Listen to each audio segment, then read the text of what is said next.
Praise the Lord. आप सभी को जय मसीह। मैं सुनीता चोएथानी आप सभी का आज के यूट्यूब वीडियो में स्वागत करती हूँ प्रभु यीशु मसीह के नाम से।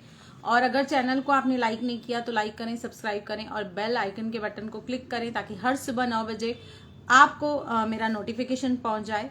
तो आज 3 बातें आपको बताऊंगी, कृपया वीडियो को अंत तक देखिए। ये 3 बातें अगर आप अपने जहन में रखेंगे, ध्यान में रखेंगे तो कोई आपको गिरा नहीं सकता, कोई आपको नेगेटिव रीति से मिसगाइड नहीं कर सकता, कोई भी आपको बिल्कुल किसी भी रीति से डीमोटिवेट नहीं कर सकता। तो इन 3 बातों को आपको याद रखना है अपनी रोजमर्रा की जीवन में। जब आप सुबह उठते हैं तब ये 3 बातों को आपको अपने प्रेयर में भी कन्फेस करना है, याद रखना है। सबसे पहली बात है कि आप और मैं, चाहे कोई भी हो, चाहे हम किसी भी जाति से क्यों ना हो, चाहे बच्चा हो चाहे बूढ़ा हो, जो भी हम जितने भी मनुष्य हैं इस दुनिया में जो आए हैं, वो सभी परमेश्वर के स्वरूप और समानता में बनाए गए हैं, in his image and likeness. हम यही बात उत्पत्ति 1:27 में बाइबल में पढ़ते हैं। वहां पर परमेश्वर ने कहा, आओ मनुष्य को हम अपने स्वरूप और समानता में बनाएं, नर और नारी करके।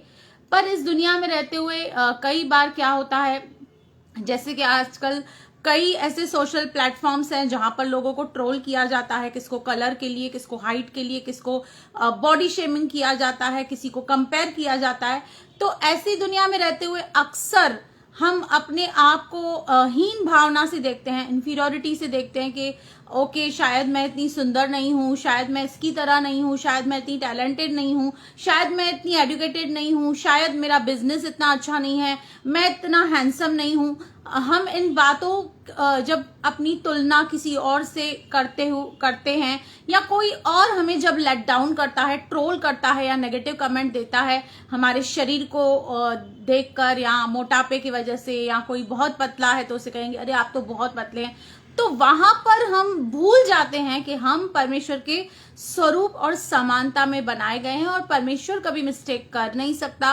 उसने जैसे भी आपको बनाया है उसमें सैटिस्फाइड, संतुष्ट रहना सीखिए, क्योंकि जो हम नहीं है वो हम वैसे भी बन नहीं सकते। हम क्यों दुखी हों, और हम सब यूनिक हैं, आप सब यूनिक हैं, आपके जैसा कोई भी नहीं है, आपकी कोई कॉपी नहीं है। आपका जो डीएनए है वो सबसे अलग है, आपका जो थंबनेल है, जो थंब है आपका, उसका थंब प्रिंट भी सबका अलग है, किसी के साथ मैच नहीं करता। परमेश्वर ने इतना अद्भुत रीति से आपको बनाया है, इसलिए आपको इस बात को याद रखना है कि आप परमेश्वर के स्वरूप और समानता में बनाए गए हैं। दूसरी बात, परमेश्वर ने आपको इस दुनिया में यूं ही नहीं लाया, एक बड़ी योजना, एक बड़े मकसद के लिए लाया है। उस मकसद को आपको जानना है, समझना है। आप इस दुनिया में इसलिए नहीं आए कि आप खाएं पिएं, ऐश करें, एंजॉय करें, जो मन मर्जी आए करें, जो पाप करना चाहें करें और बस इस दुनिया से चले जाएं। क्या आपको लगता है कि परमेश्वर का मनुष्य को बनाने का ये पर्पस है? बिल्कुल भी नहीं।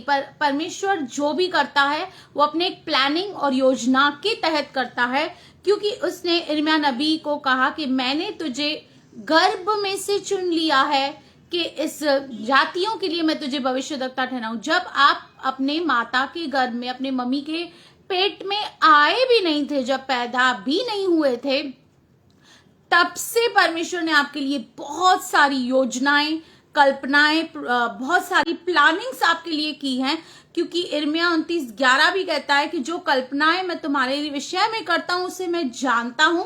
मतलब परमेश्वर हमारे लिए कल्पना कर रहा है, प्लानिंग कर रहा है।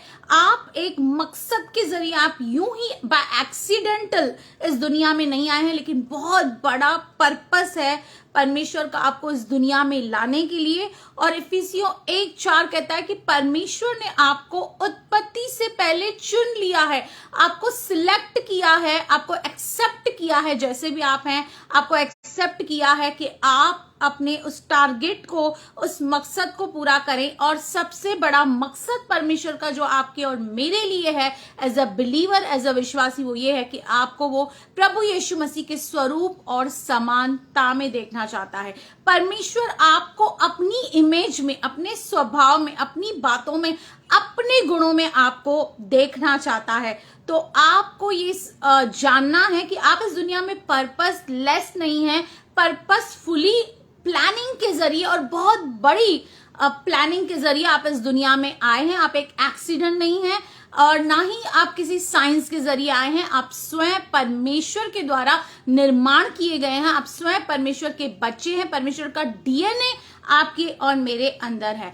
अब हमें ये भी देखना है कि अगर पर्पस है, योजना है, तो उससे मैं कैसा पूरा करूं। परमेश्वर ने मुझे क्यों बुलाया है, परमेश्वर ने ऐसी कौन सी स्पेशल इच्छा मेरे जीवन में, योजना रखी है जिससे मैं पूरा करूं। कैसे पूरा करूं, उसके लिए हमें क्या करना होगा, अपने आप को ट्यून करना होगा, सेट करना होगा कि हम परमेश्वर की आवाज को सुन सके। क्योंकि जब तक हम परमेश्वर की उस आवाज को नहीं सुनेंगे, हम नहीं जान पाएंगे कि हम किस योजना के तहत, किस पर्पस के तहत इस दुनिया में बुलाए गए हैं। क्योंकि आज इस संसार में रहते हुए टू मैनी वॉइसेस, इतना कुछ हमें सुनाई देता है, इतना कुछ हमारे इर्द गिर्द है कि हम अपने आप को वो ट्यून ही नहीं कर पाते कि हम परमेश्वर की आवाज को सुने। और सबसे अच्छा और बेस्ट तरीका जो परमेश्वर की आवाज को सुनने का है, वो है बाइबल को पढ़ना, परमेश्वर के वचन को पढ़ना। जब हम परमेश्वर के वचन को पढ़ते हैं, जब हम उसकी इच्छा को जानते हैं,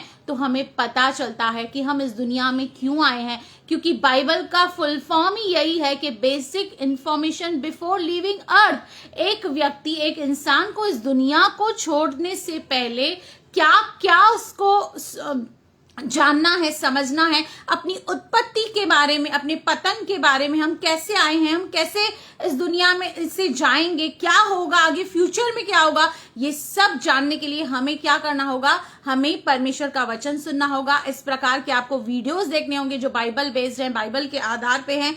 जब आप वो सुनेंगे तो आप ये जान पाएंगे कि आपके लिए व्यक्तिगत, पर्सनल परमेश्वर का पर्पस और मकसद क्या है। और जब मकसद पता चल गया तो हम उसे फुलफिल करने, यानी कि पूरा करने का परिश्रम भी करेंगे। तो 3 चीजों को इस दुनिया में रहते हुए आपको याद रखना है कि आप सही हैं, आप परफेक्ट हैं, आपके अंदर कुछ कमी नहीं है, क्योंकि आप परमेश्वर के स्वरूप और समानता में बनाए गए हैं। दूसरी बात, आप एक मकसद के जरिए, बहुत लोग सुबह उठते हैं, उन्हें लगता है कि आज मेरे जीवन का कोई मकसद नहीं है, मैं क्या करूं, बोर होते हैं अपने लाइफ से। लेकिन आप एक स्पेशल टास्क के जरिए, स्पेशल मकसद के जरिए बुलाए गए हैं। और तीसरी बात, आप एक स्पेशल प्लानिंग के थ्रू बनाए गए हैं। आप जानवर नहीं है कि इस दुनिया में आए, खाएं, पिएं, बस प्रसंग करें, बच्चे पैदा करें और आपका जीवन खत्म। आप जानवर नहीं हैं, आप और मैं मनुष्य हैं। और मनुष्य की जो उत्पत्ति है, जो मनुष्य को परमेश्वर ने बनाया है, वो उसके लिए परमेश्वर की बहुत अद्भुत योजनाएं और बातें हैं। तो इन तीनों चीजों को याद रखिए, अपने प्रेयर में कन्फेस कीजिए और जानिए कि परमेश्वर ने किस टास्क के लिए आपको बुलाया है। अपने आप को जानिए, पहचानिए और प्रभु की महिमा कीजिए। प्रभु इस वचन के जरिए आपको बहुत बहुत आशीष करे। आमेन, आमेन।